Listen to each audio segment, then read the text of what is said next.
All right, it's 6 o'clock, so I'd like to start this study session of Urbana School District 116. Roll call, please.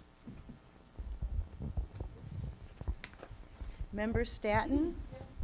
Member Jones? Yes. Member Hickson? Here. Member Baxley? Here. Member Langendorf here. Vice President Exum? Here. President Pulowski. Here, we have a quorum. There is a modification of tonight's agenda. We would like to move action item 9.1 to follow board reports.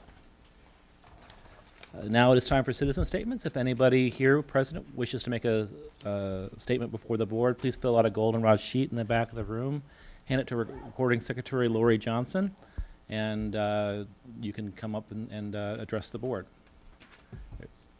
We have a member of the public doing just that right now, so we'll pause until he's ready to speak.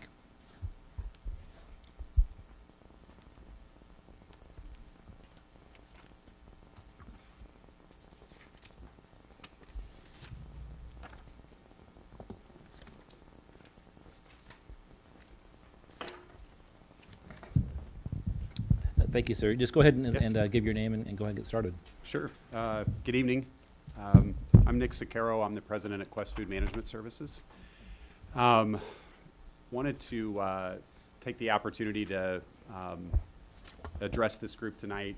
We know there's been some conversation in the community about recent health department inspection with our partnership here with the school district, and just wanted to first and foremost, reiterate to this group and to the entire community here how seriously we take this. We know that no matter how good the food is or how strong the partnership is, if things aren't safe, if the kids aren't safe, we're not doing our jobs. We were looking today, yesterday and today, we have over 300 buildings that we operate in, most of whom get inspected twice a year. We have not failed a health department inspection in at least 2 years in any location. Nonetheless, one is too many, right? So I share that with you not to diminish the seriousness of what's going on here, but just to share a bit about our track record as an organization, that this is not the norm for us. So what we are doing about it, we have a host of resources on the ground here that will continue to be on the ground: operational leadership, culinary leadership. We are conducting retraining for all of our team members here on site. We have been collaborating with leadership with the district as well as the health department here on our plans moving forward. And we are also going to be engaging an independent third-party food safety auditing firm that will be coming in doing independent audits regularly until we feel like this is well past us. This has also prompted us organizationally. We have over 2,000 employees to immediately double down on a whole round of additional food safety training that will be starting tomorrow, that we will be working through over the next week and a half. And this has everybody's eyes on it in our entire organization, from our owner all the way through our team here. And we take this super seriously. We're very confident that we're going to move through this very quickly, but we certainly wish that we weren't here to begin with. And so I thank you for the opportunity to speak to you and to address the group. And we certainly will continue to make ourselves available as the community might have questions or concerns, or we need to continue to engage in dialogue. We will be here. So thank you. If the member of the public wishes to reach out to you, how could they do that? Would you like for me to provide my contact information? Well, Would that just be helpful, is there email address at Quest or something? Yes, so it's a real simple one. It's Nick, N-I-C-K, at questfmsfrankmarysam.com. Right. Thank you very much. Yeah, thank you. Anybody else wish to address the board this evening? Hearing none, we're moving on to approval of the agenda as amended. Is there a motion to that effect? So moved. Second. All in favor, say aye. Aye. Any opposed? We have an agenda. Time for our student ambassador report.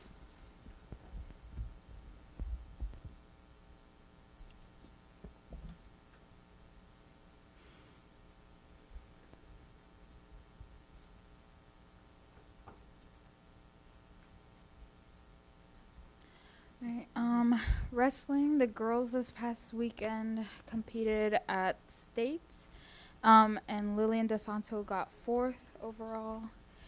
So just wanted to shout them out and say a little congratulations. The pictures are from the IHSS state, and also Lillian, and they did a photo shoot with Coach Pancho, I believe is the name. So yeah, next slide please. Color Guard also competed at state, I believe 2 weeks ago. And actually tonight they have a Winter Guard showcase at 7 with Central to show off some solos and group performances that they competed throughout the season. Science Olympiad competed at regionals this past weekend and got 2nd overall and are going to be moving on to state. I believe they had multiple 1st place and 2nd place finishes, and yeah, they were 2nd overall. Yeah.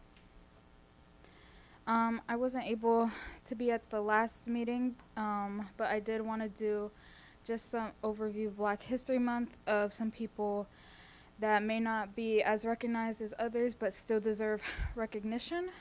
So Althea Gibson was one of the first Black athletes to enter tennis pro level, and was the first African American to win a Grand Slam event in 1956. Garrett Morgan was an engineer, and he invented the 3-way traffic signal in 1923. Bayard Rustin was one of the principal organizers of the March on Washington in 1963 and worked alongside Dr. Martin Luther King Jr. And Dr. Rebecca Lee Crumpler was one of the first African American women to become a doctor in the U.S. in 1864 after not being allowed to study in the U.S. and had to get her degree in England. So yeah, that's all I had for you today. Thank you.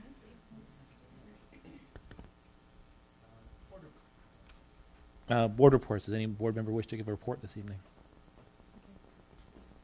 Go ahead. I had the opportunity, as I spoke last time, to meet with the principal at Leo, and my one concern was just getting an update on how the new students had adjusted and how the families were adjusted and the new staff, and it was a very positive conversation that he conveyed, and as far as anecdotes and different ways in which they're doing well, so that was very good to hear. I know we're all concerned about the changes, and it was good to get some positive feedback. And he also showed me some information regarding how the students are learning with the new curriculum, and their preliminary results showed that progress is being made. So I was happy to hear that as well. Read Across America is Saturday. It's going to be our 25th year that we've had a reading celebration in our community, and there are so many people and organizations and agencies and families coming together. We hope to have 1,000 children and their families again, and lots of activities and new books for children and a tote bag if they come. So I'm excited about that. I had the date when everybody was going to be reading, but times, but I don't have it on this piece of paper. Jennifer, Dr. Avery Tidham, where are you reading? I am reading Okay. at, I believe, I thought I had it on this paper, but I don't. 12 or 12:30. Yeah, Let me see. so Must she'll be be there. 12:30. I The think you're on schedule the will door be at 12. posted. Yes, 12:30. Tori and Paul will both be there to greet families as they arrive, so appreciate that you're coming as well. Another exciting thing is that Farmers Feeding Families have given each pantry, one at Centennial and the one at Urbana High School, each $3,000 to use to purchase healthy foods, I hope, for the students. And we had a wonderful giveaway food distribution today where we set out samples of the food for the students to come during their lunch hours. And we partnered with Quest, and Emily, who's the nutritionist at Quest, made the tuna, bean dip, corn dip with taco chips, and the students seemed to like it. And students were able to take home the ingredients and the recipe card that Emily made so that they can do the recipe and make the meal at home. So that was very exciting to have that collaboration with Quest. So I appreciate that very much.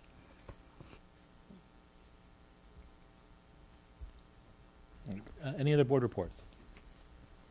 All right, moving on, we're going to do action item 9.1 at this point. Angie, can you provide context for the board prior to our vote? Sure. Can our special guests come up to the table? Ms. Lydia Wong and Derek Ely and Sean Smith. Maybe, Lydia, if you could scoot an extra chair so each of you have a chair. Or Sean. There we go. Perfect. Thanks, friends. All right, on our administrative personnel items this evening, the central office administration and building staff members are very pleased to recommend 3 administrators. And so we'll go on order of appearance on the board agenda. And so first we'll talk about Sean Smith, who is being recommended to be the new assistant principal at Urbana High School, effective July 1st, 2025. So Sean Smith is a proud Urbana High School graduate from the class of 2010, and he's thrilled to return to his alma mater as an assistant principal for the 25-26 school year. With deep roots in the Urbana community and a passion for social justice and education, he is eager to contribute to the success of Urbana High School students and staff.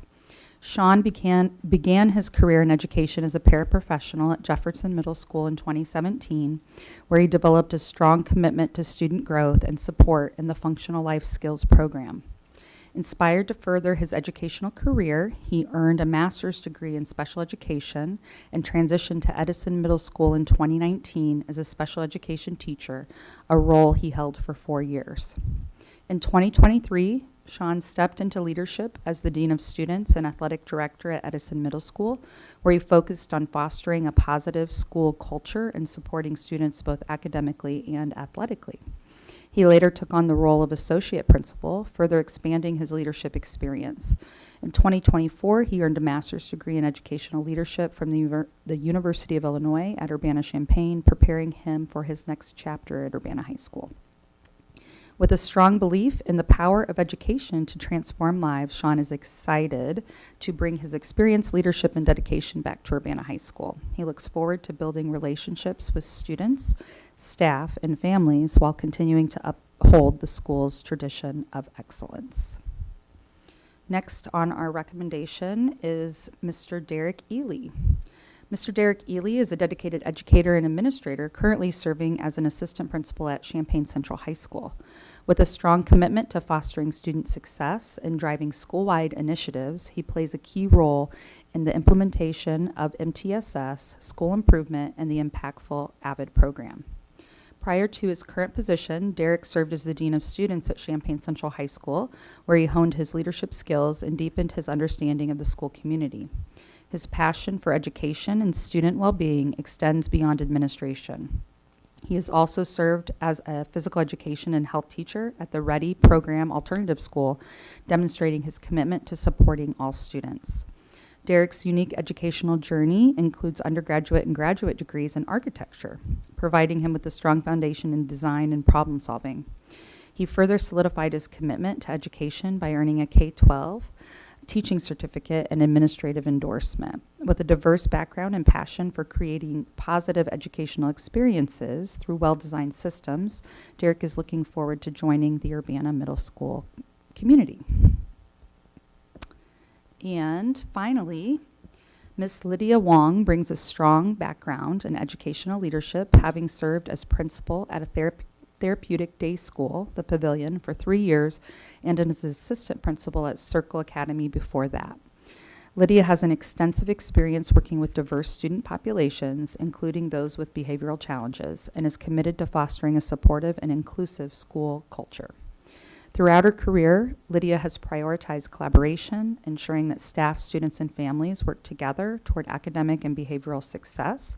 She has led initiatives such as implementing master schedules to optimize instruction, organizing community-engaged fundraisers, and using data-driven decision-making to improve student outcomes. Lydia believes in maintaining high expectations while providing the necessary support for both students and educators. She values professional development, consistently encouraging staff to pursue growth opportunities.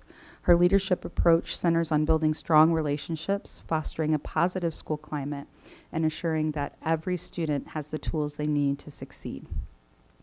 Lydia is excited to bring her passion and experience to King Elementary and looks forward to working with the students, staff, and Urbana community.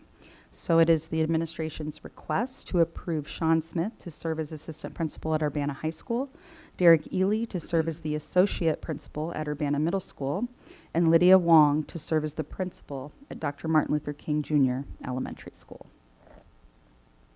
Thank you. Is there a motion from the board to approve these administrative personnel items? I move for approval.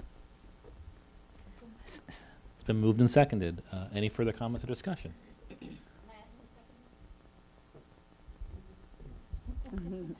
Roll call, please.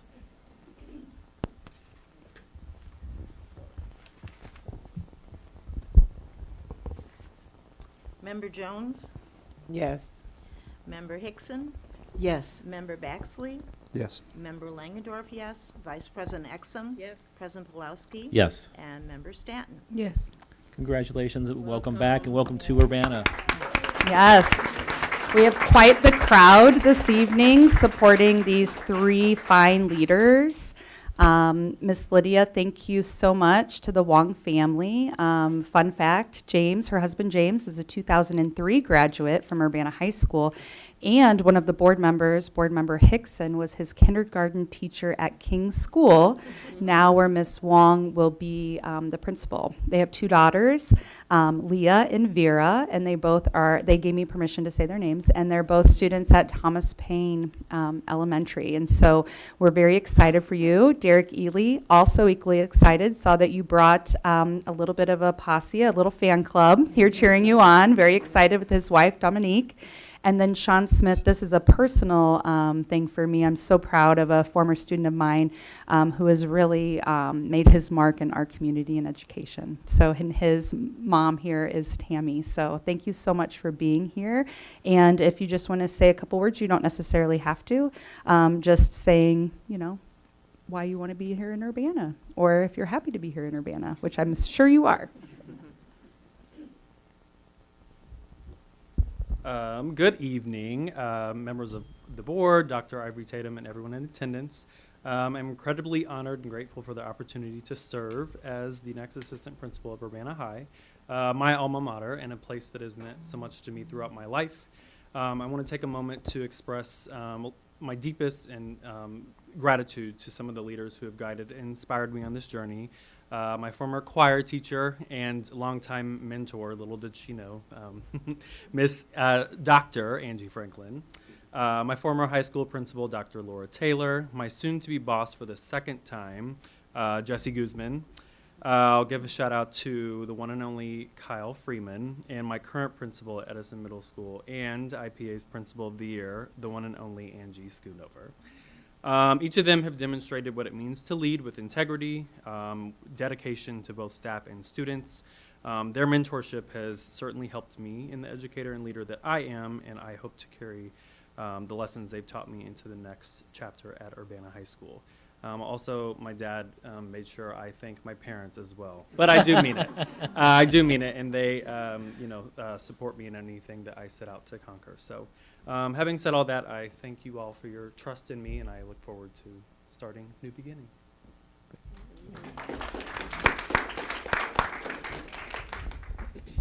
I will be brief. I do want to say this is a very humbling experience. I do also appreciate the trust that you all have in me.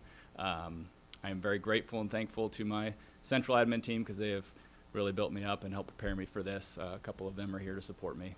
And I have to take this opportunity to thank my wife, Dominique, who's also here. She is my biggest fan and biggest supporter, and without her love and encouragement throughout this whole process, I wouldn't be sitting here right now. So thank you again. I cannot wait to start serving your students and their families and this great community. Thank you. Thank you.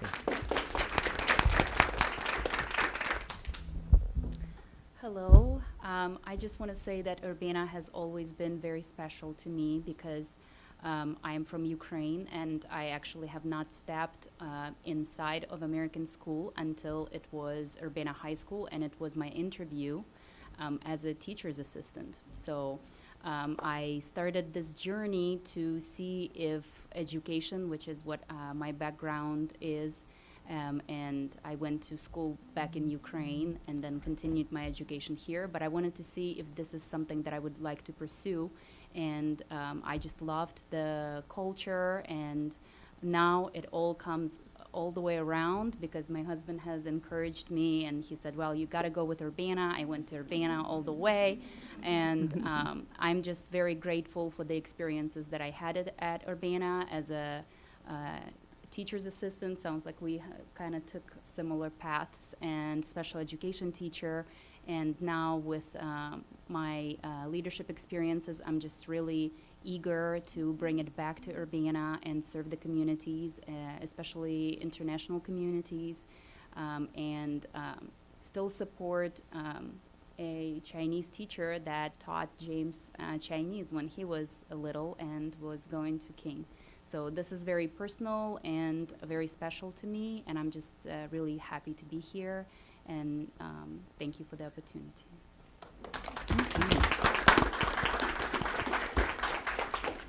Great, Thank you, guys. Go celebrate with your family and friends. Thanks for being here. We have a trio of study topics this evening. First up is our 10-year safety survey report. And as Scott comes up, I'm just going to give the board a little context. We started doing this about 2 years ago, I think, in trying kind of coupling all of our facility projects all into one board meeting, and that's what we're doing tonight. So the theme is facilities, so put on your facilities hat. And as we enter into strategic planning here in just a couple weeks, we had some great feedback from the community, the 299 people who took the engagement survey, who told us the things that they love about our facilities, and they told us about some of the challenges within our facilities. So that'll be extra data that we'll be able to take to the strategic planning team. But then the data that we're bringing forward today is very intentionally kind of presented to you. So we have all this information that we can use in April when we put the team together. We'll have a lot of additional data that we will be able to share with the group, who will be hopefully putting together the plan and team for our next 5 to 10 year master facility plan. So I'm going to turn it over to Randy and then Scott Walter, who's already at the table. Okay. I don't know how to say this, but Scott, I don't like that you guys did all this extra work for us, but I guess it has to be done, so thank you for finding it. Yeah, so the 10-year survey is put together with 3 different groups, one being urgent, the other one being required, the other one being recommended. The urgent has to be done within 3 years, 1 year, sorry. And then the required is 5 years. And then the recommended is, they give us the next 5 years after the first 5 to finish our 10-year survey. Yeah, and actually, you don't even have to complete We the don't have to do that, but recommended. just recommended by IGW. And I think we went through most of the stuff last year, or from the last 5 years, once I took over. We finished up the required and kind of went through some of the recommended stuff and finish that stuff up. Do you want us to go through all of this, or you just want Scott to go ahead and take over? And I can just kind of go over the general organization of it, and if there's any questions about specific items, we can go to those. But yeah, as this is a requirement from the State Board of Education that we do these 10-year surveys every 10 years. And we walk through all the schools. We basically go through every room in every school.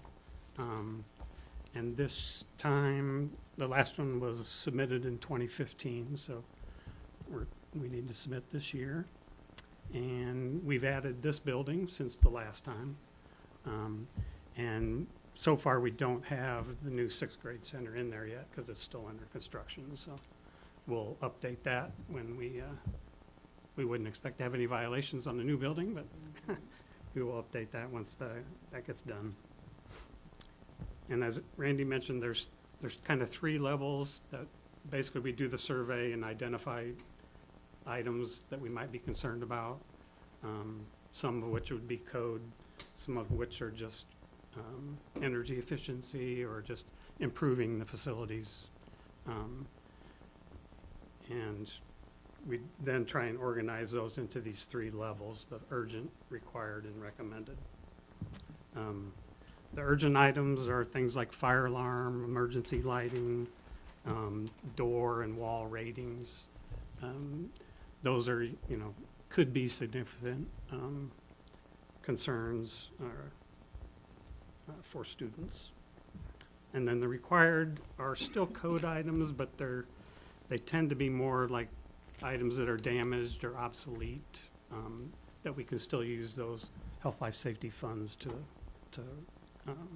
repair those items or replace old equipment that needs to be replaced. And then the recommended, those items lean more toward energy savings, paving, and building security.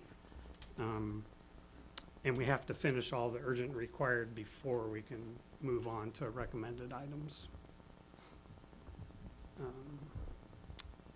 And then all the schools, when we walk through, we use different codes, building codes. We use the code that was when the building was built or when we had a major renovation. So like the 6th grade center will now be brought up to all the current codes.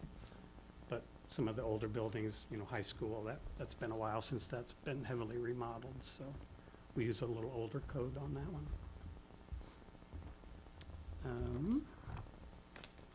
And let's see, I can.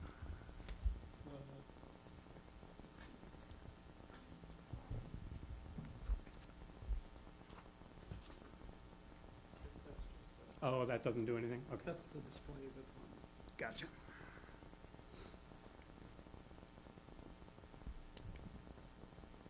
So also as part of the report, we have a summary page, which lists all the schools and all the urgent, required, and recommended items, and then totals up all of those.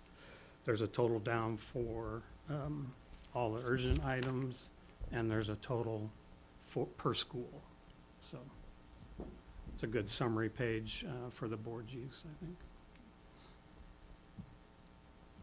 And then part of the report is the location of all the schools. So we have a map there of showing all the locations. And then I can get it to go.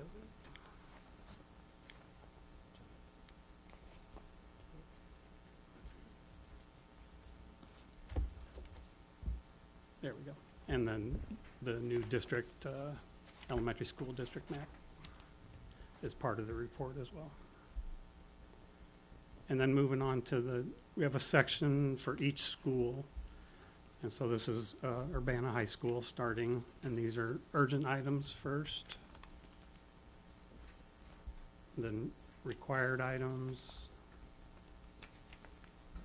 and recommended items. And then there's a total per school. And this information, once we get it approved and finalized, this will be uploaded to the ISBE website, IWAS website for HLS.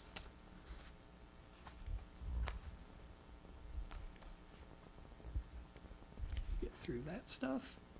And then we also have to develop a written description of each school. And they have a format you need to follow, and it just goes through the various general building construction types, mechanical systems, all the utilities.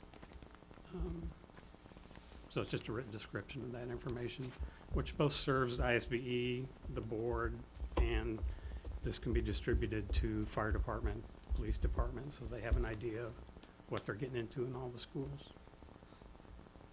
And then the next item in the report again, this is for Urbana High School, is a site plan. And it shows all the vintages of the original school and the additions. Shows where all the utilities come into the building, things like that. And then we have all the floor plans, which have all the room numbers. Again, this is useful to, if the police or fire department has to respond to a certain room number or area in the building. And then basically we do that for each school, that same information. And that's the basic organization of our report, so.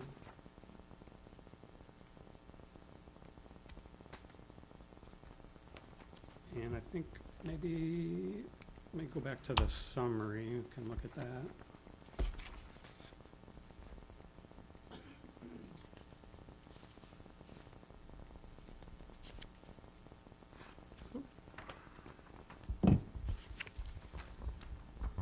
So as far as urgent items, it's about a little under $50,000 total. That's not bad. You know, generally, Randy and his team take good care of the buildings. We really don't have a lot of urgent items where we think there's any immediate danger. And a lot of these are pretty minor and items that I think Randy's team can probably do themselves. Some of these will need to bid out. But, and then required is a little bigger number, about 1.5. And that gets into some mechanical equipment replacement, some window and door replacement, are some of the bigger ones. There's also some carpet replacement where it's getting worn and starting to be a trip hazard, so. What's the big ticket item at DPW?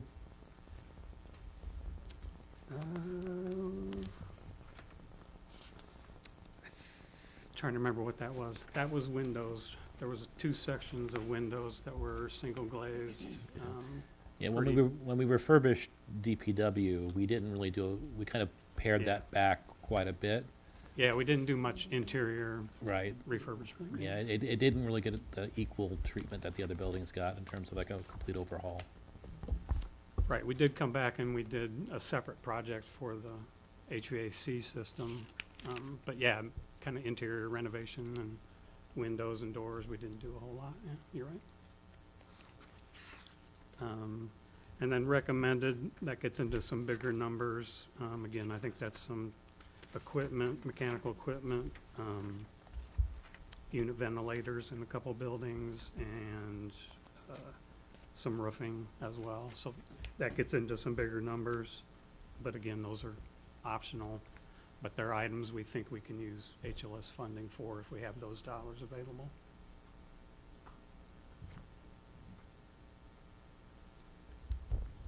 Any questions on anything in particular, or? How does this cost compare to previous surveys? I would say very similar, yeah. And we try and work with the district. We have a little flexibility on how we, you know, rank the requirements, you know, urgent, required, or recommended. And sometimes the state board will come back to us and say, we think that ought to be a recommended item as opposed to required, or vice versa, so. So we'll have that discussion with them as we move through the process.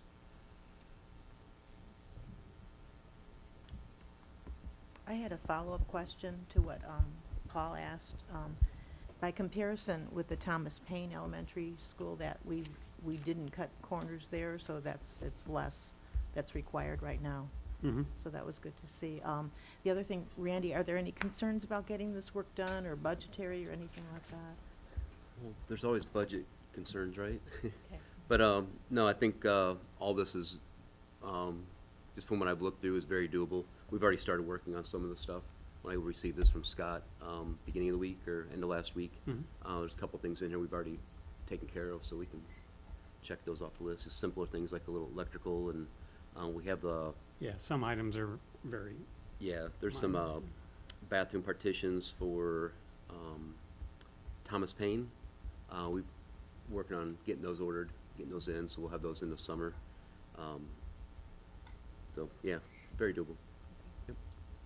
But yeah, I thought we said around 750 per year for HLS. Yeah.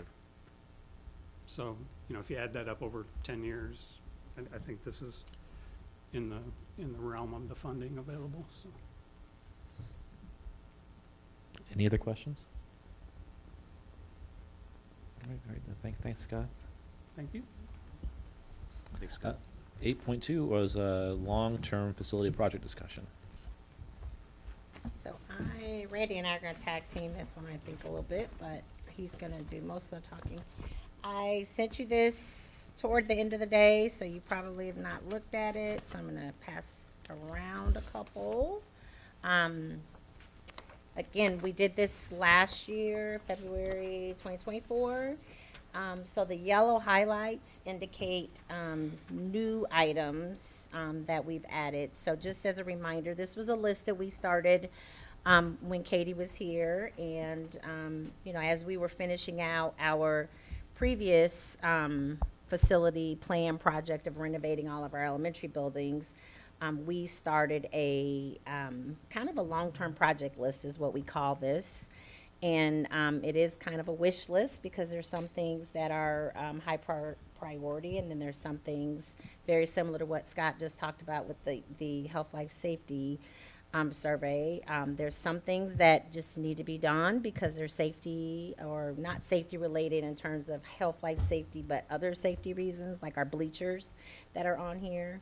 And then there's some things that are just really wishes that we would like to in the future, in the next 5 to 10 years, as funding allows, be able to do some of these things. Some things you'll notice on your sheet already say complete, because as Randy already said, when they can do something and they can do it efficiently with our own folks doing it, we have a really competent maintenance team. I think that is something that our district has always, since Oda Dossett was our director of facilities, we hire very, very competent, well-trained maintenance engineers, and they're able to they save us a lot of money. We should keep track one year of just how much money our guys save us in terms of the work that they can do, you know, electrical, heating, HVAC, for us without having to always go out to an outside contractor. So,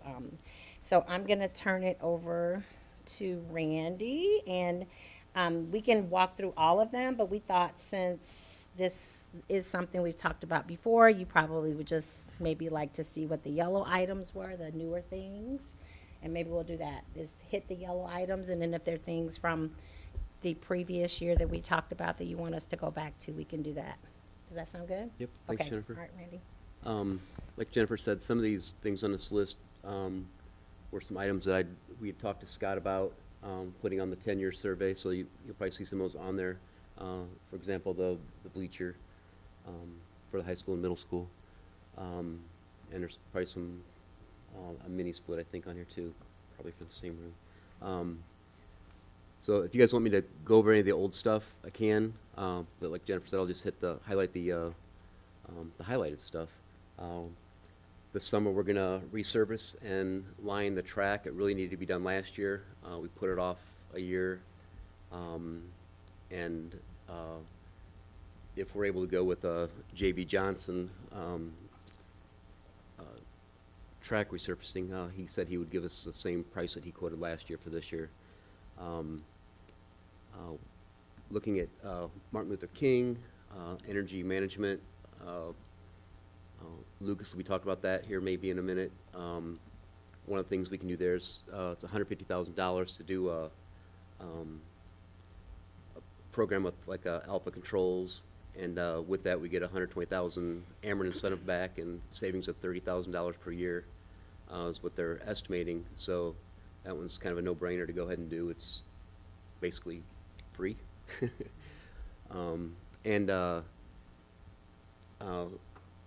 I'll have Lucas talk about that here in a minute. One of the other things on here is a new facility shop. We've outgrown our shop. It's just, we're packed over there, warehouse and the shop. and the building itself is rotting from the bottom up. It's just the metal's deteriorating, and I'm gonna have to do some work on that this summer just to keep the mice out and the weather out. The mini split at the high school, plan on doing that this summer. And I know that one of Dr. Ivy Tatum's big concerns is our bleachers for the high school and middle school, as well as mine. We're guessing we're probably only the one of the schools left in our conference that has the wood bleachers. I'm not sure, but I'm sure everybody's gone to the plastic by now, and they're a lot nicer. Music room, asbestos removal and flooring. We got some information on that yesterday, and we're actually going to have to put that off for another year so we can plan on getting more of the building shut down for an extended period of time for that and a bunch of other flooring at the high school. We're looking at like probably a 30 to 40-day shutdown because of for certain areas. So like it'd be door number 2 we'd have to block off, and then it would also be the hallway and staircase, so we could take off the asbestos on the west end of the building from 3rd floor, 2nd floor, and take it out the door 2. And then the music room and those rooms right in that area, we'd have to do that hallway over to the band door, then out door 10. So it'd be, some of the building would be shut down, kind of hard to navigate, so we need to figure out a way to work with summer school and other programming in the building to get that accomplished. We kind of ran out of time this year, so we have to put it off one more year.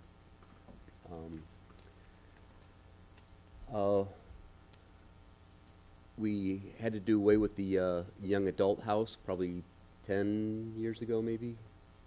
It's been not that long, but 7, 8, somewhere in there. About 7. And that was the house that was across the street from the high school that the kids went over and did their life skills. They learned how to cook, make beds, clean. I don't know what all exactly, but we just set up like a house, and they went over and lived in it for the day, and also had their studies over there, I believe.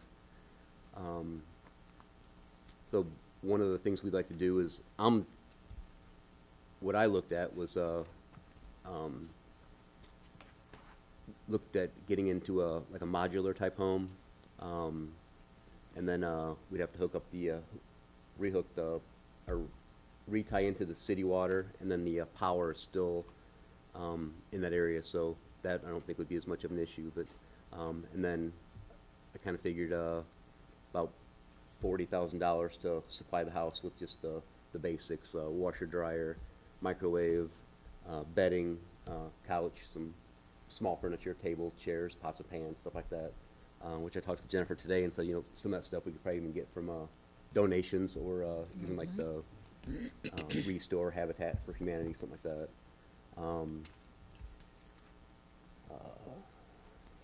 The next one's a big one on Dr. Ivy Tatum's list and mine as well. I think we're really missing out by not having a vocational education, industrial, tech trade type building across the street from the high school, or a major add-on to our building. I think we need to go across the street from the high school and make this really big, kind of like the LIFT program down at Mattoon. That place is doing really well, I hear, and I think they're maxed out for occupancy every year because it's really good. And it'll help all our kids to get into the trades. I know that Dr. Ivy Tatum and Sean at the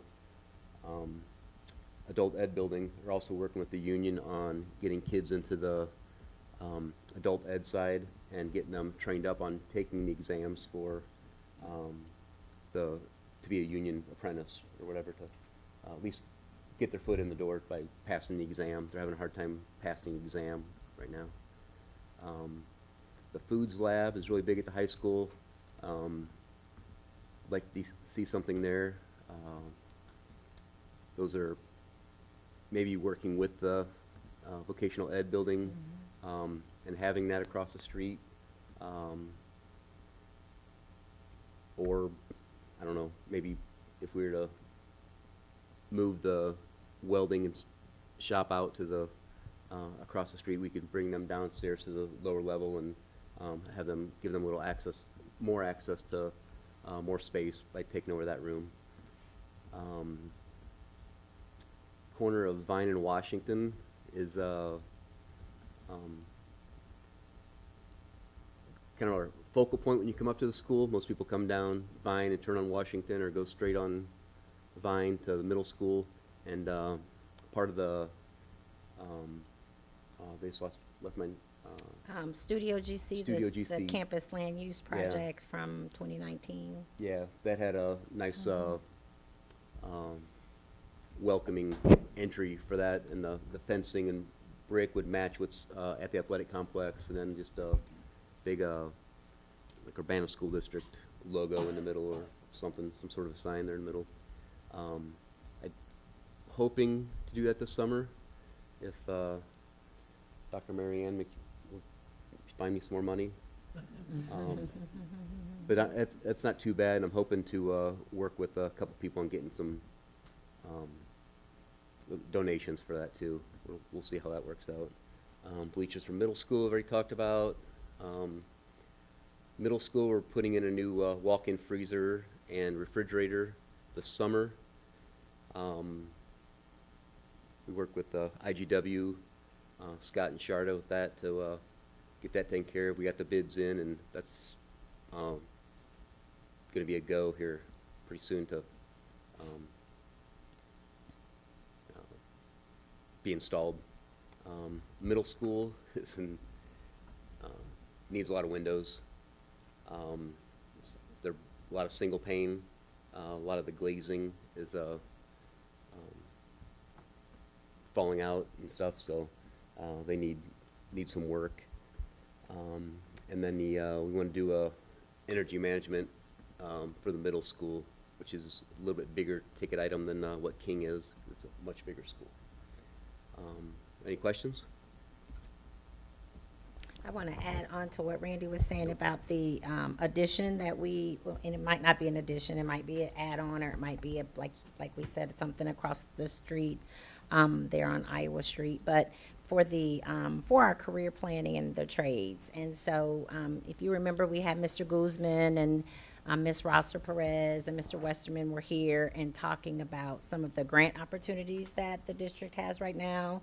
The CTE is booming, and in the state of Illinois, there's a lot of funding and grants, as well as a lot of legislative support around it. And so it's a great, we're kind of behind the time a little bit, we were finishing out some of our other projects, but we have a great team at the high school who is really energetic, and they love to write grants.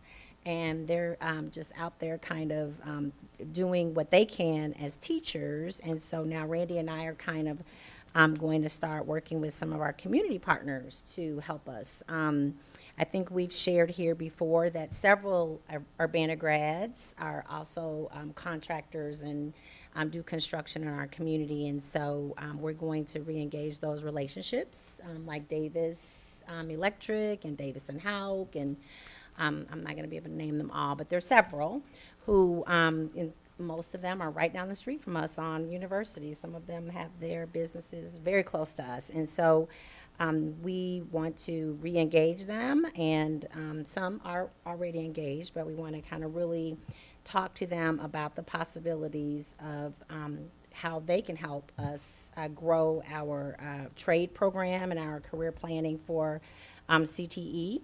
And again, I think it is a great opportunity for us to really work with some grants, some donors, and then put some district money to this and get it done. So we're not quite sure what the cost would be, and we're not talking about building a brick and mortar school. We're talking about kind of like the shop, like a metal, Like a Morton type building?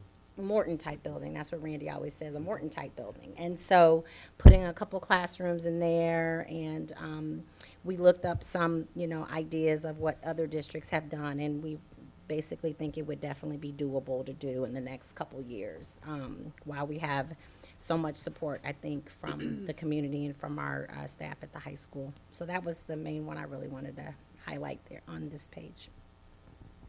Have we looked at any, like, public or private sponsorships? So I think that's what we were talking about doing. So I don't know if you've been to the Health and Wellness Center, but if you've seen how they've kind of engaged the community around donors and, you know, a lot of the spaces in the Health and Wellness Center for the Park District are named for people who were very generous in their donations. And so that is something that we really want to kind of take to our community, to our trade community and our alums and say, hey, here's an opportunity for you to give back to the school that kind of built you. Yeah. And you are pouring into hopefully future people that are going to be working for you. Like if we can get our people out of the high school with set internships. I didn't mention Matt Kelly's name, but Matt Kelly from the Plumbers and Pipe Fitters has really been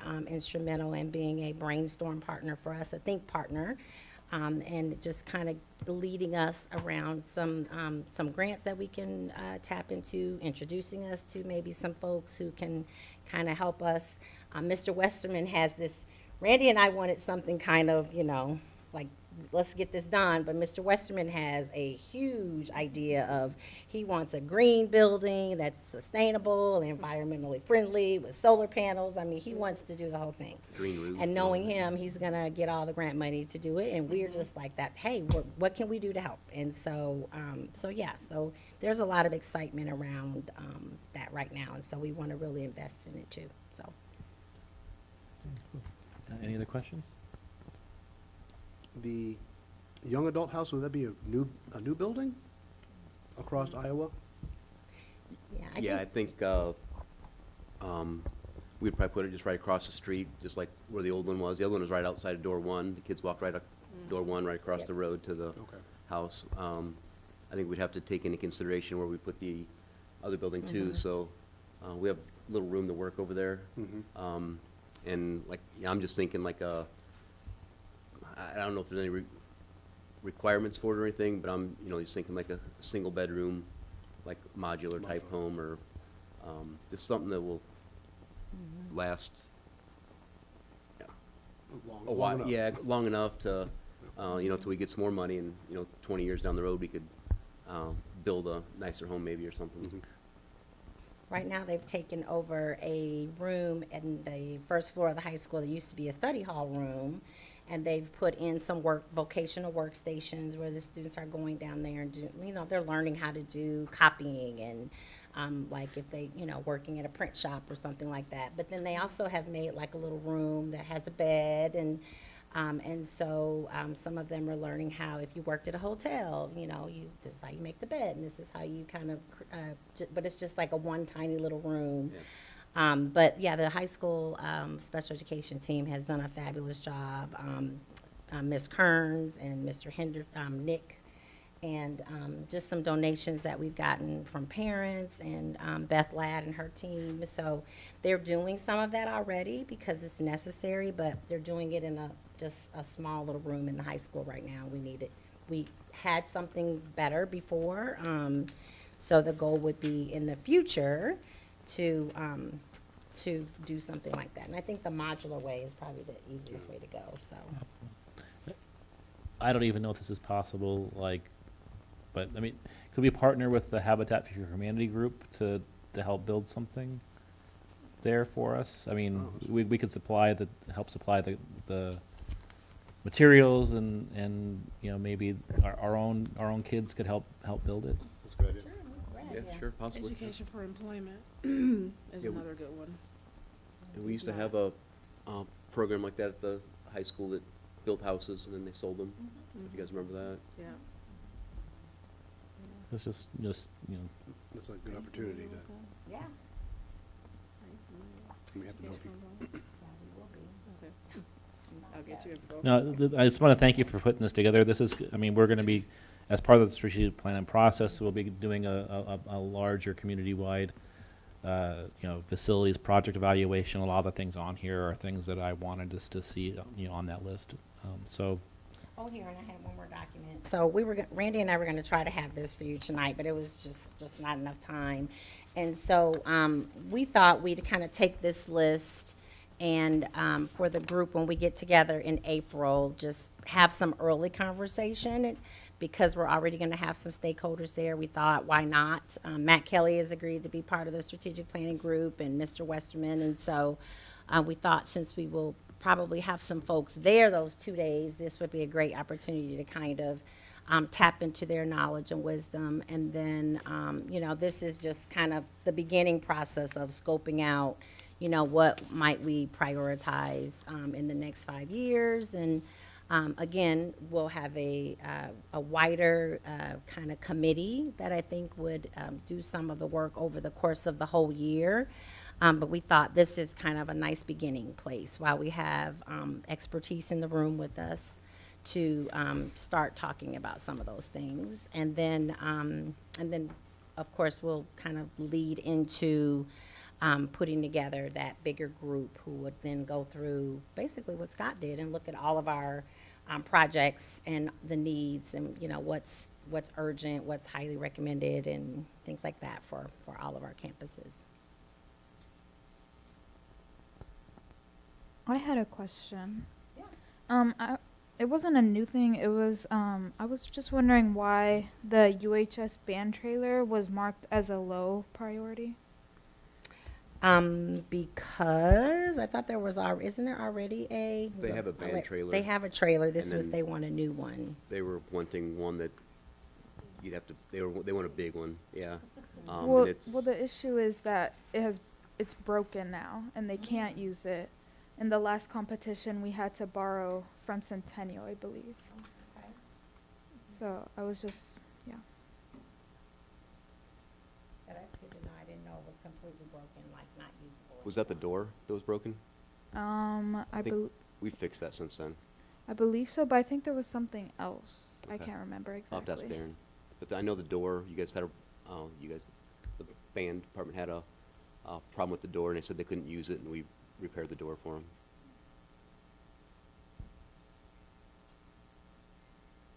And their request is huge. That's a big trailer, $100,000 trailer. That's what they were looking at.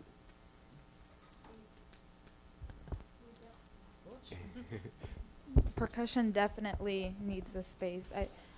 This year we had 13 people in percussion, and trying to load and play Tetris with all those instruments took like Yeah. an hour at least for every competition. I can't so, imagine getting all the band equipment, everything in that trailer would be Yeah, very I difficult. know it would be much appreciated, even though it is a big expense. Good to have experts' knowledge, since you're part of the band, so good. Yeah. I didn't hear what That's We're 100 strategizing people over here. giving $1,000 each would do that? Mhm. Okay, Yep. I'll put And my first 1,000 Put those in. smiles on, kids. usually I wasn't going to pop in, but just as a former music teacher and a band parent, so I've got a kid that's going to be in percussion at the high school, but typically music programs have to fundraise for that. And just some background knowledge for you, just a couple of years ago, the district donated a lot of money towards the band renovation, along with the fundraising for that beautiful room that's there. And so I think that that's also probably something to consider. But I'm a huge supporter too, and I know it's a need, but it's not the biggest need right now, unfortunately. Well, and I was gonna say, that's why it is a low priority, because we've just done a big project for the band at the high school, and so we're gonna give some other areas a little love too. But yeah, I love the idea of doing some fundraising, and our band donors, our band boosters, they know how to fundraise, so that might be something that they prioritize too, so yeah. We have $1,000 already. You can take credit for Yeah, that. you can find the other 99 and I'll do it.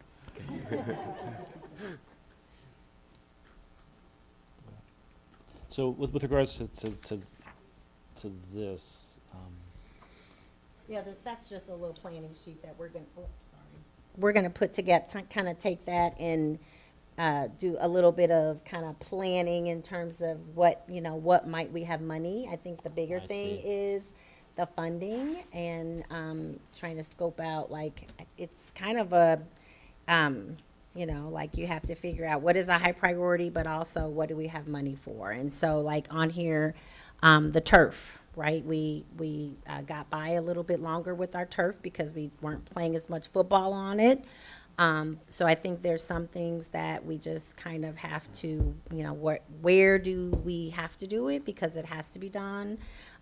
Like the things on Scott's list are there's safety items that just have to be done. And so I think we're gonna have to look at the urgent safety things that we have to do versus what are the aesthetic things that we want to do and what are some of the things that we think not only benefit the district, but also aesthetics-wise, but will bring people here. You know, like we want to attract athletes, and we want to attract, you know, people who love our band program, and you know, we want to attract families who our facilities are comparable to what they can get across Wright Street. And so I think those are other things that we have to kind of keep in mind too. So, and not only there are safety items in here like cameras.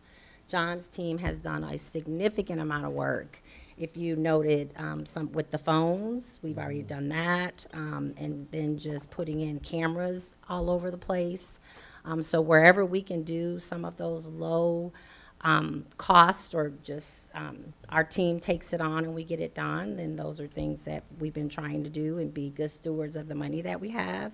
But we know that in terms of financial planning, we are going to have to scope out in terms of the facility sales tax money that we receive versus what projects we prioritize. So that basically is what that form is for.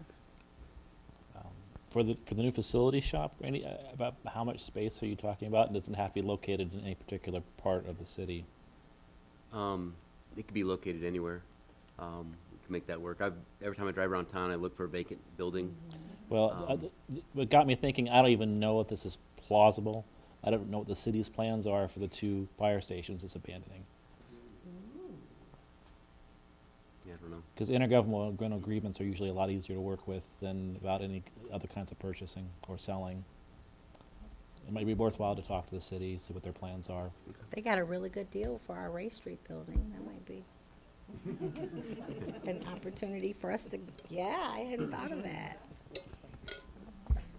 We should be glad we don't have the Ray Street building anymore. Maybe I shouldn't have mentioned that at a public meeting, but We got a good That's a great, I mean, like, why not? We can ask. I don't know Yeah. what the plans are for that's a great, yeah, and the one that is on Philo Road, I mean, the that's one right they're behind building. my house. Yeah, the one they're building across the street is, you know, it's massive compared to what they have right now, so. Yeah, and it would still be close to our schools. And there's also a vacant lot just to the north of it Yep. that the city, south of it, that the city also owns.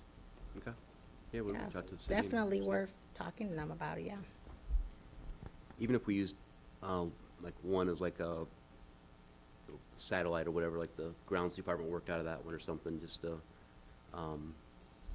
give us some more room in our shop. And I've looked at adding on to the south side of our shop, and then across from our shop to the north, we have a little gravel strip. I've kind of looked into doing something over there, just a simple like pole barn type thing, just so we can have some covered storage. And I mean, it's all options we can look at in the next couple of years or something. But Yeah. our warehouse is full, it's maxed out. John doesn't have any place to store any technology stuff, where he's always asking us for space. I'm like, you can have that 6 foot by 6 foot area. We're painting a line. Don't get outside that line. Well, and the shop is partnered with First Student. I don't know if people know that, but they need more space for buses too. And so that's another issue. If we add any other buses, there's no place to park them over there, because Right, they've they're literally maxed grown out. out of every corner of where they can park yellow buses on Taking that. over every little spot that Yeah. we had to park trailers, and come back and there's Yep. a new yellow line up there, like, oh man, new bus, so. What's the Definitely size of the, struggle. what's the size of the current shop? What's the size? Yeah, what's the, I'm not sure. Probably 60 by 120, maybe something like that. No, probably 90 by 120, which I'm just throwing numbers out there. Okay. I don't. big, but It's fairly, You yeah, need it's more. big. Yeah, it's 3 3 garage door, 3 garage bays wide. It used to be for buses, I believe, so we're able to put Okay. full buses in those 3 bays. And then we have a office that I share with the administrative assistant, a break room, and then on the back side, there's a shorter garage, so it's not huge. And then the warehouse is maybe similar to size, a little bit smaller. And then the bus department's on the back side of that to take up the back third or half of that building. So you need 50% more, or? Probably, yeah. And for first student too, they have like a small garage size area that they have all their trainings in, all their meetings, morning meetings. That's where everybody comes and starts their day. Some people stay there all day and they kind of hang out there, and that room's full all the time too. I don't know how they haven't started looking for something else, or maybe we need to move out and they just take over the whole thing, or they move out and we take over the whole thing. Okay. I don't think we want them to move out. We have a pretty good agreement with them to get our bus pricing down by the rent. Is that correct?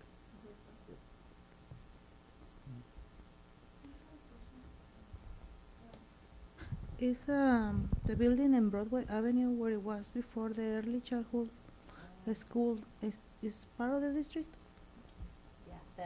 Washington School, we sold it in 2014, 15. It's a long story behind Yeah. that. We tried selling that several times Mhm. while we were spending money on upkeep, and it was costing us a lot of money just to keep that building from falling apart and pipes freezing in the winter and all of that. We finally did sell it to Matt Cho. Cho. Yeah, and he's covering it now. Good for him. Yep. He's paying for it now. He's paying for it now, carrying it. Yeah, he bought it in an auction. Yeah. Would it be good to have it centrally located within sort of, or does that matter? It doesn't really matter for us. Okay. Yeah, the further away from central office that we are, the better. Yeah. No, it doesn't matter for us. We drive everywhere anyway to all the schools, Right, so we have a really good location now. I'd mentioned to the city, they own a piece of property across the street from us, and they said they had plans for that. And that was just not talking to probably like a city official, but just another employee over there. And then the corner of Philo and Washington, there, the big lot that they tore down some stuff. There's a big green lot there, kind of On the south side of Washington. yeah, to the west of Boomerangs.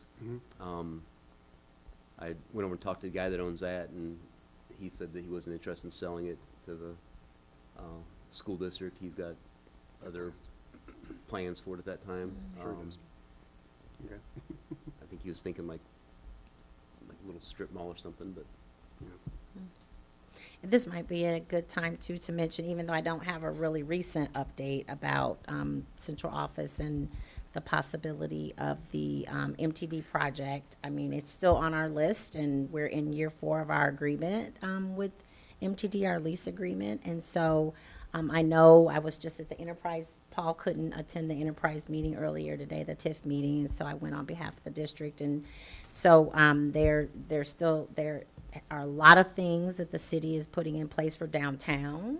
So they were able to share some of the upcoming projects and things that they're doing for downtown Urbana.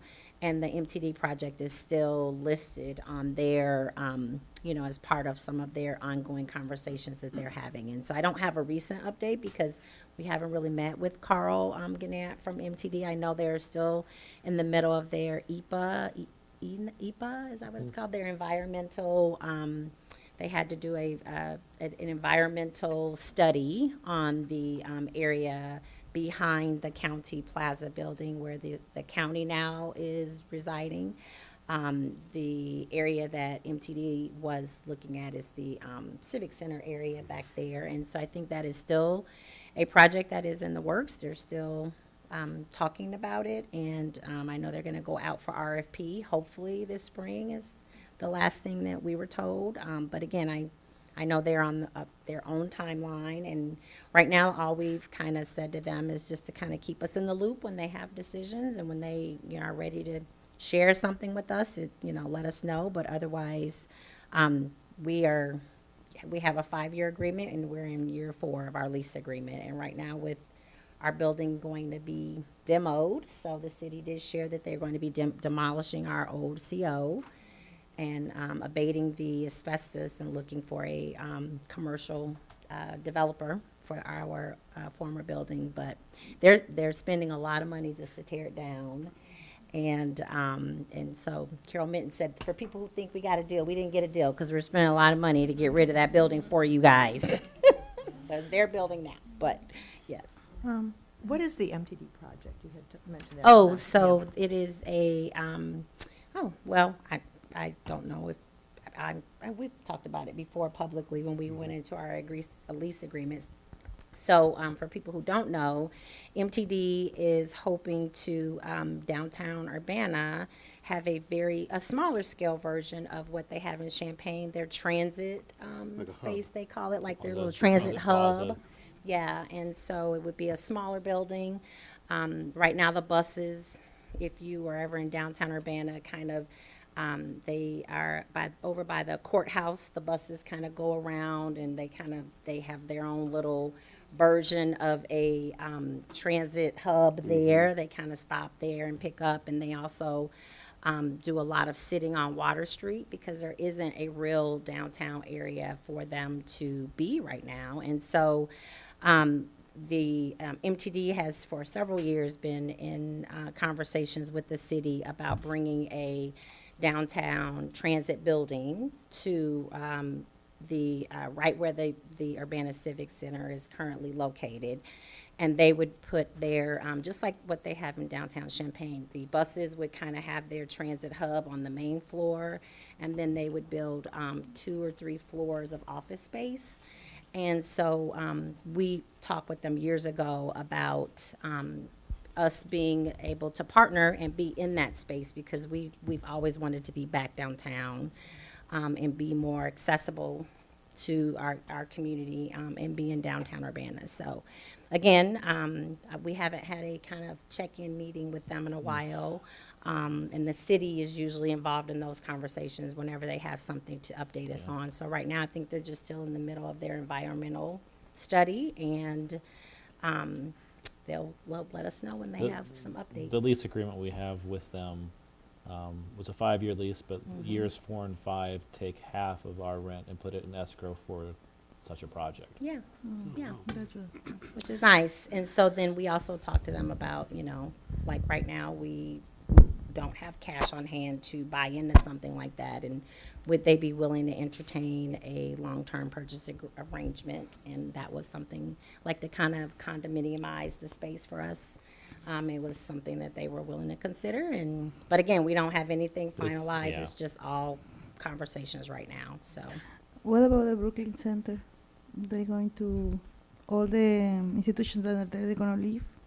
say that again. The what? Brook- The Brookins the Center. Brook- Oh, the Center. Brookins Center. I am not quite sure. I know they've renamed and kind of furbished the county building, so I'm not quite sure who is there and who isn't, and what their process is for moving in and out right now. But I know Regional Planning Commission was still there, but I don't know how long or what their plans are at this point. But I know the County Plaza building is going to be the new hub for most of the county offices. Yeah, I mean, one of so the decision to place central office centrally downtown came out of the facilities committee that we had 8 years ago.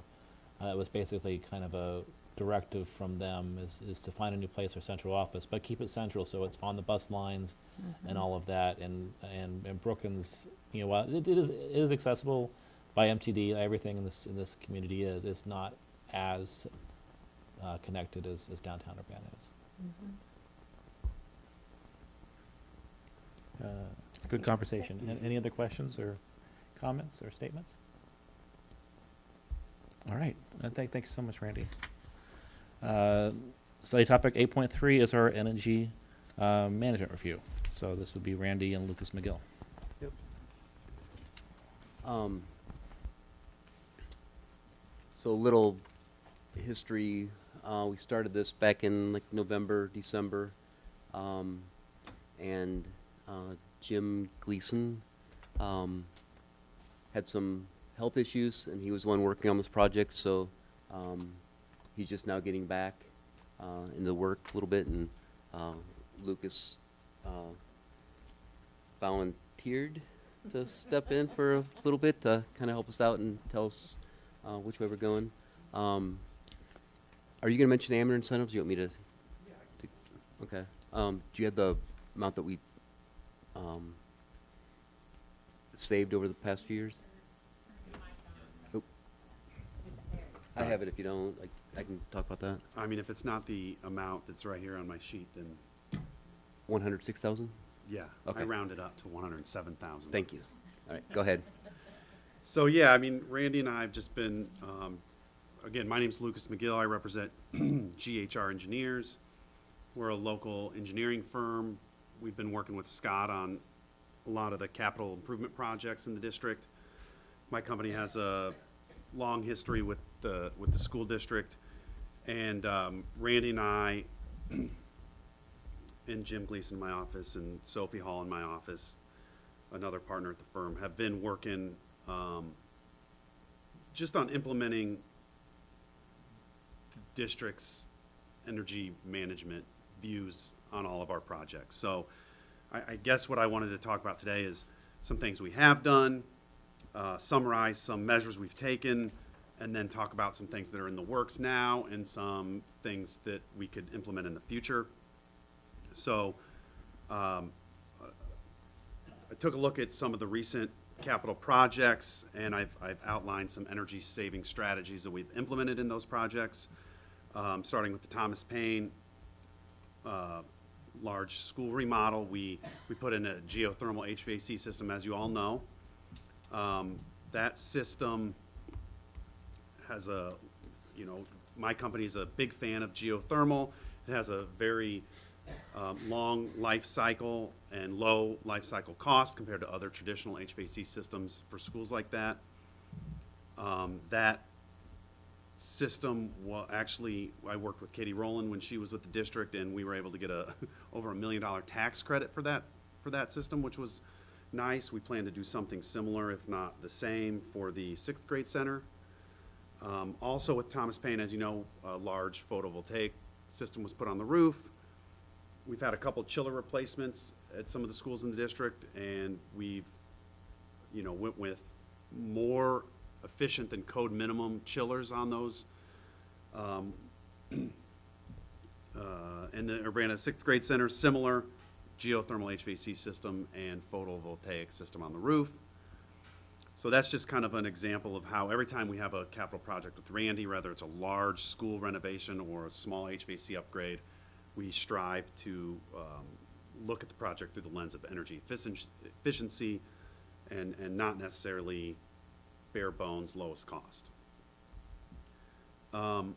Another thing we always look at with capital projects is Ameren Act on Energy. So that's an incentive program that Ameren administers. It's a state law. I think ComEd does something similar in other parts of the state, but part of everyone's energy bills goes to fund this program, and then they give that money back to clients or customers for implementing energy efficient improvements on their buildings.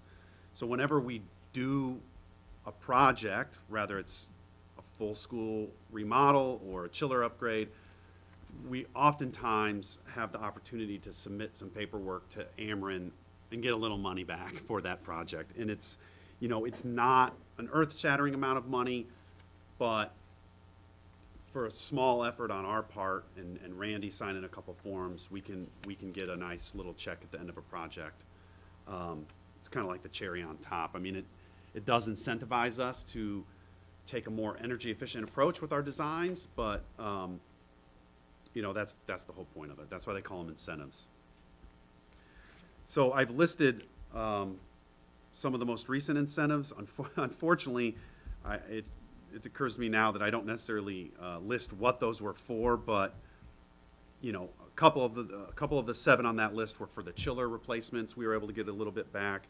The two $25,000 ones on that list were for the heat pumps on the geothermal systems at the 2 schools.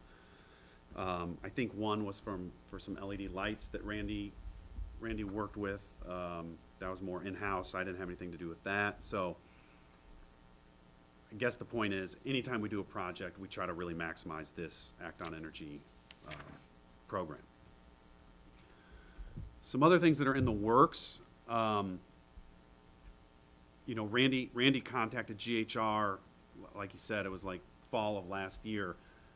Lucas, the King School is just sucking energy compared to some of the other schools. So, you know, we analyzed some energy bills and quickly confirmed, yes, something's going on there. I surveyed the building with Randy. You know, it's a relatively new system. It's not like the oldest system I've ever seen in a school.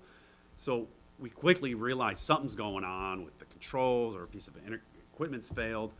So we engaged Alpha, who is a local building automation, temperature control contractor, energy contractor. They have, you know, they have their temperature control systems in a lot of buildings in the district, including King. And they did what's called an Energy Star audit. Something they do free of charge, and it just benchmarks a building. It gives a building a score between 1 and 100 compared to other buildings in the country. All this, you know, Energy Star collects all this data, and it allows you to kind of just give yourself a gut check on where any building you own compares to other similar size, similar function buildings in the country. And it was determined that King scored a 6, which puts it in the bottom 20th percentile. A similar exercise was executed at the junior high. It scored a 17. So then GHR and Alpha have conversations, and, you know, when a building scores that low, you ask the question, well, what can we do? So King is really low-hanging fruit in the district, and Randy kind of touched on this in the previous section of this meeting, but to implement a more sophisticated temperature control strategy. So this is not buying a ton of equipment.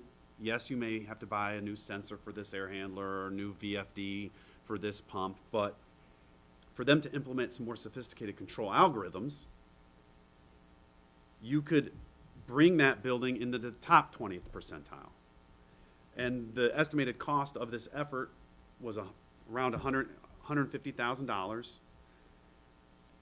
There would be a $120,000 Ameren incentive. So again, if you look at the previous page, not one single, I mean, the total of all Ameren incentives, $107,000. Doing this one project at King would allow the district to take advantage of a single incentive greater than all the incentives we've had to date, practically paying for the project. And then the district would be able to take advantage of the actual energy savings at the tune of $30K a year, indefinitely, so to speak. So that one's a no-brainer. They did a similar effort. This is Alpha. They did a similar effort at Urbana Junior High. You know, and admittedly, Alpha is a company. They're here to make money. They do these energy audits. They say, hey, man, we can do a lot better here, but it's going to take a little capital, and you know, it's going to take some capital investment. And that's what they found at the junior high, much bigger building. They're proposing a full temperature control system upgrade. The systems there are antiquated, not working, not allowing you to maintain. It probably makes Randy and his team's life really hard trying to maintain appropriate temperatures in that building. So that project came in around, what did you say, 1.2 million here. I wrote down 1 million on my list. Yeah. Ameren incentive of 80,000. Ameren incentive of, what were those numbers? I think it was $80,000 a year annual energy savings. Yeah. So the payback is not quite as good, but I do believe we added this to the health, life, safety list. You know, it's possible that we could fund this with health, life, safety dollars. I've had success funding other temperature control upgrade projects with health, life, safety dollars in other districts. So the whole point here is I've talked to Randy, and I think it's worth having Alpha run this audit on all your buildings. You know, we may find that some of them are doing really well. We may find that some of them are kind of in the middle, and then that would just give the board and the district a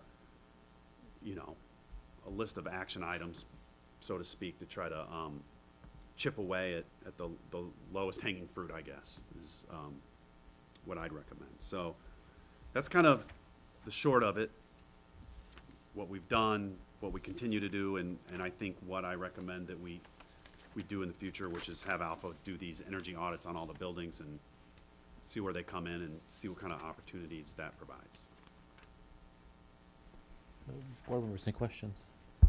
Was it determined why King scored so low? It is my understanding, one of the big problems has to do with the ventilation air. Every commercial building, you're required to bring in fresh air and exhaust bad air. You know, we breathe off CO2, you gotta get that air out. And it's my understanding that the fresh air units on the roof are just continually nonstop bringing in that air. What we've done at Thomas Paine and the 6th grade center is we have CO2 sensors in all the rooms to control that. So when no one's in the room, you can dial that back.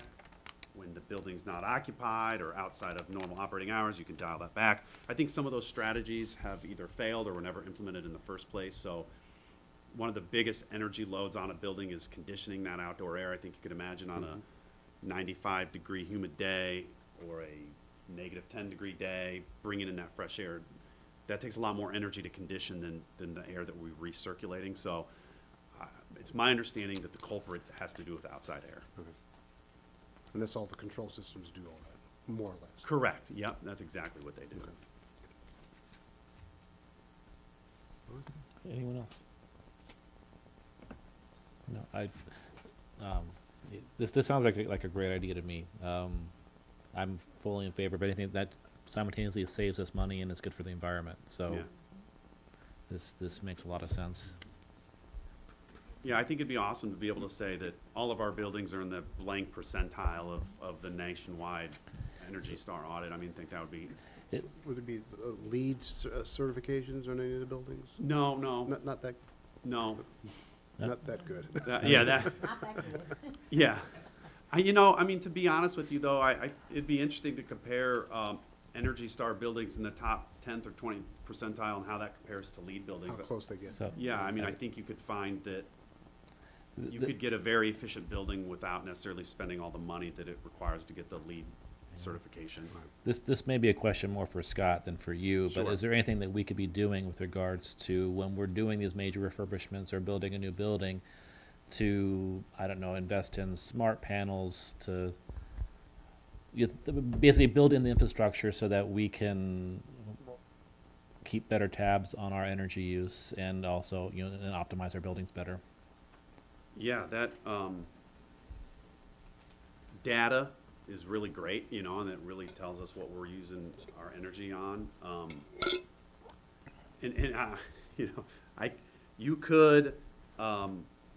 could engage Alpha even and put meters on your electrical gear, and Randy could pull that up on his building automation graphics and monitor that and log that in real time if that's something you wanted to do. I would say data is only as valuable as who's on the other end reading that, continually reacting to it. The new energy code, if we were to build another building today, we would have to monitor energy use by category. You'd have to monitor lighting. You'd have to, and that costs more to design because now you're putting energy meters on individual lighting circuits, or you're dedicating this panel to lighting, and so there's additional cost there. But you kind of hit the nail on the head. The energy code is requiring people to monitor energy more closely and by category. It's plug load, it's HVAC load, it's lighting load. So moving forward, you probably will be doing that, whether you want to or not, because it's part of the energy code. Rather you want to go back into your existing, implementing that in an existing building would be very messy because you don't have the opportunity to segregate the loads, and that would just be cost prohibitive. But should you do a major renovation or a new building moving forward, you would be doing things like that. Is that something we're doing with the sixth grade center? No. Not yet. The Or- new energy code took effect after that was Gotcha. in design. Do you have a question still, Ollie? Or? That's okay. Sorry, I jumped in there. Anyone else? All right. Thank you very much. Yeah, thanks. A really interesting report. Thanks, Scott. Thanks, Lucas. Thanks for being here. That completes our study topics for the evening. We do have one remaining action item. That's action item 9.2, approval of the District 2025-2026 calendar. This is what we had a vote on at our last meeting, and we had a deadlock of 3-3 on a motion to approve the calendar that came from the committee. The directive at that time was to poll the members of the calendar committee and ask them for their opinion once more time. I guess.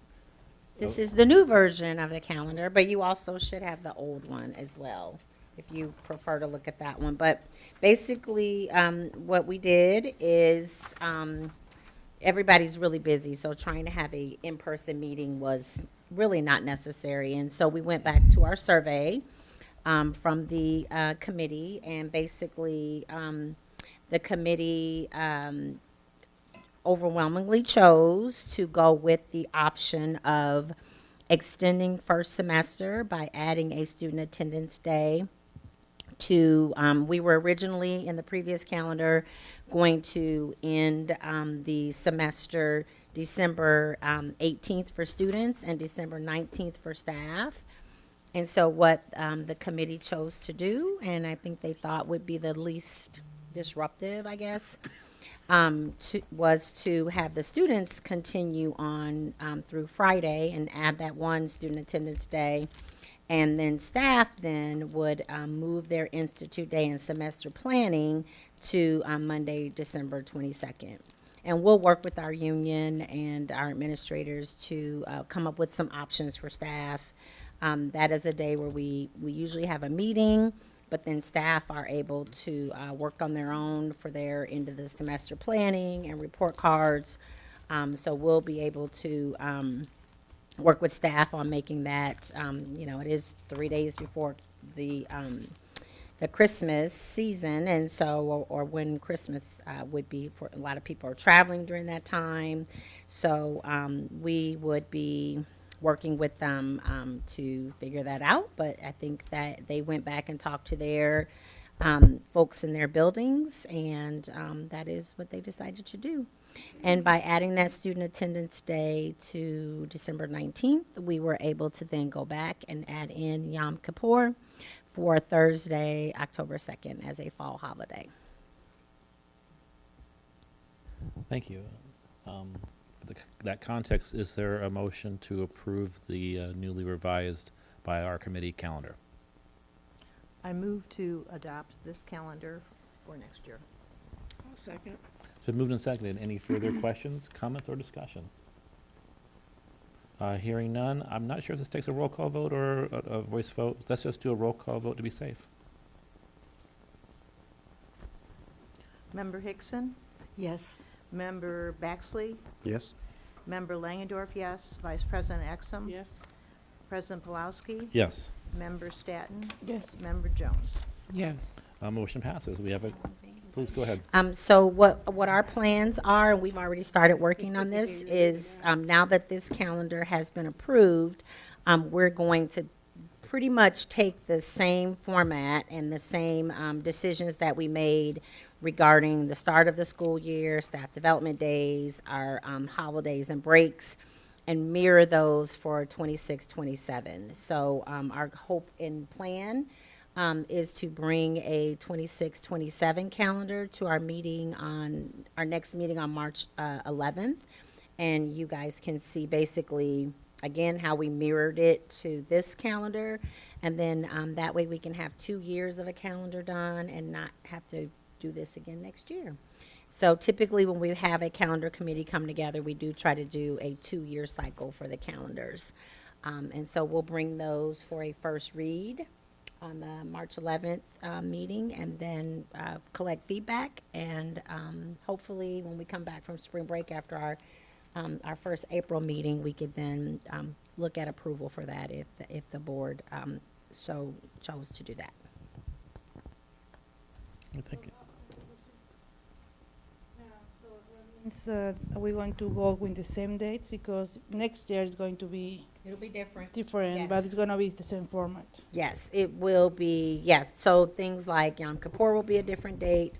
We are looking at, well, we already talked about whether or not we would be able to take Eid off. And so we'll pretty much bring you some options, very similar to what you have right here for 26, 27. Thank you. Anyone else? All right, moving on. There is no call for future special or executive meetings. Superintendent's report. Well, we do have Is that a- right? Well, so have a- we have an executive session at the end of this meeting, this meeting, yes. but there are no future meetings scheduled after tonight, other than our regularly scheduled ones. So we are into our community feedback sessions. We had our first one at Dr. Williams last night for Dr. Williams and early childhood. And so our upcoming sessions are listed here. So Friday will be at Yankee Ridge Multilingual. The week after that will be at Leo and Thomas Paine. And then we'll close out visiting the neighborhoods and getting feedback from the community on April 2nd at King School. So basically, we have a meal. Last night we had pizza and salad, and several of the families that were there were from early childhood. So it was really neat to be talking about the future of, where their children were going to be as kindergartners. And really hearing their questions and getting some of their feedback. And we know that the upcoming sessions that we have will be also as engaging. We had childcare available, so we encourage families to bring your kids. You can have dinner, and then your kids get to stay in a different space and play, and then you get to go and talk about where you believe the district could be or should be, or what your ideas and suggestions are for us in more of a small group kind of discussion-led in focus. Very different from the feedback we got from the survey. So I gave a little summary of the survey results and some of the common themes and what we saw from the survey, and then we kind of open it up for just small group led discussions from the people that were there. And we'll follow that same format for the upcoming meetings. Wrestling. So Silali always steals all my thunder and shares all the good stuff before I get to. So she's already done this, but kudos to Lily DeSanto. She placed fourth, but she was, from what her coaches have shared with me, she was one win away from getting to the first, second, third. So that was amazing. And then Rakasia Ivy also competed at state for second year in a row, finished her season with a record of 30-7. So congratulations to both of our Lady Tigers. So go Tigers, congrats to them. So here's a couple more pictures to go with the ones that Silali had. Then on to Science Olympiad. So here's just a photo of them. And I know Silali talked about it, but I want to read their names. So first place honors went to JJ Lee and Colin Guth in robotics. Natalie Pokosik, is how you pronounce it? Pochek, and JJ in material science. Natalie Mia Schroeder and Neha Bagarva in Code Busters. Cecilia Birdsley and Cecilia Birdsley and Sydney Godell in insects. Mamie Vandergrift and Sydney in anatomy, and then Colin Goof and Simon Hamilton in electric vehicle. And so they're all listed in that little group photo over there. So second place at regionals, that is great. And they also qualify for state for the second year in a row. And the state Olympiad competition will be April 12th. So congratulations to all of those UHS scholars. Young Authors is coming up, and so all the schools have started their own individual celebrations to recognize their schools' young authors, and then we bring everybody together in the third week of April for a celebration where we honor a winner from every school. We have the high school students come and they act out and reenact some of the stories, and so we'll do that at the iHotel. So this was the assembly from King, where they just this week celebrated their winners, and Timothy was the student who was chosen as the overall King winner. So he will join for other King students at the district celebration. So they're all the writers and authors from King School. UHS CCPE, College and Career Pathway group, is out and doing their preparation for all their courses for college and career success. For a student to earn the endorsement, they need to take a series of classes at Urbana High School and Parkland, so they get like a dual credit option here. And they participate in 2 career exploration activities and have 60 hours of supervised career development experiences and participate in team-based challenges. So they have been really busy, and so here was an outing that they were out on, and so yeah. So shout out to the College and Career Pathway students. 6th grade orientation is Thursday evening, so we've been communicating and sharing things with the current 5th graders, rising 6th graders. Unfortunately, we have to do this at the middle school, but they have a really robust slideshow and information that they're going to be sharing with families. Students will get to choose their electives or at least hear about the elective options. So I really encourage 5th grade parents to come on out so you can see what the elective choices are going to be, hear a little bit about the schedule, meet some of your new administrators, and learn more about AVID. So it will be a 6 to 7, so we're going to get in a lot of information in just that 1 hour. So that'll be at UMS Thursday starting at 6. And then kindergarten registration. We're already starting to plan for enrollment for next year for our kindergarten classes. So families, if you have a person in your home, a student or a young person who will be 5 years old on or before September 1st, we really, really need you to come out and register so your child can be counted in our upcoming enrollment information. So that will be at Lincoln Square Mall on April 10th from 10:30 to 5:30. And we also have information on the website that tells you everything that you need to register your student. Dual language forums, it's that time of the year where we're already planning for August, so it's odd to be, just February, March, and we're already talking about next year, but we're very heavily into planning for programming for next year. And so if you're interested in the French dual language program or Spanish dual language program, the upcoming informational nights are Wednesday, March 12th. For French dual language, and Spanish dual language is Monday, March 24th, from 6 to 7. Both events will be held in the library at Yankee Ridge, and there'll be interpreters there, and they'll be able to answer all of your questions about both programs. And we've already talked about Read Across America.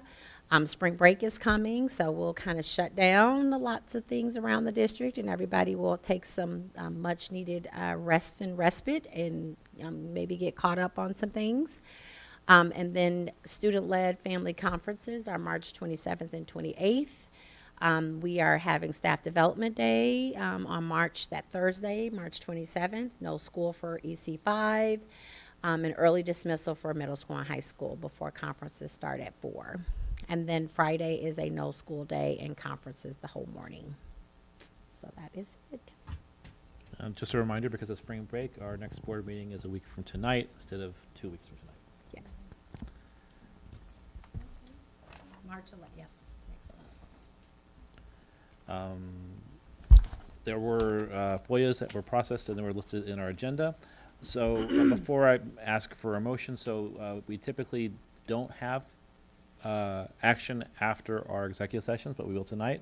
So I don't know if we want to have the board recess to another room in the building and then come back here to deliver the action item on camera, or if we should clear the room and then have our exec session here, and then reopen the meeting here.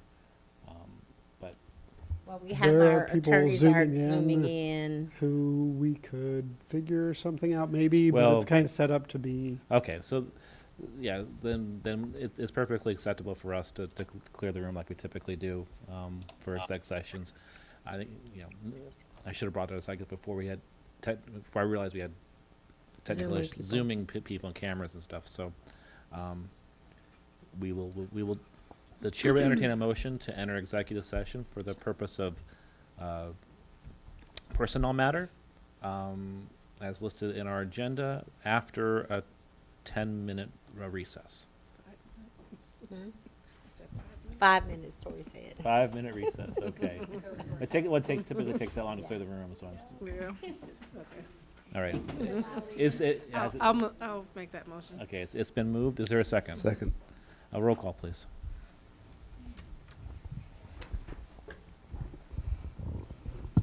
Member Baxley, Yes. Member Langendorf, yes. Vice President Exum, Yes. President Pulowski. Yes. Member Staton, Yes. Member Jones. Yes. Member Hickson. Yes. Let's go ahead and clear the room, and then we will start our exec session.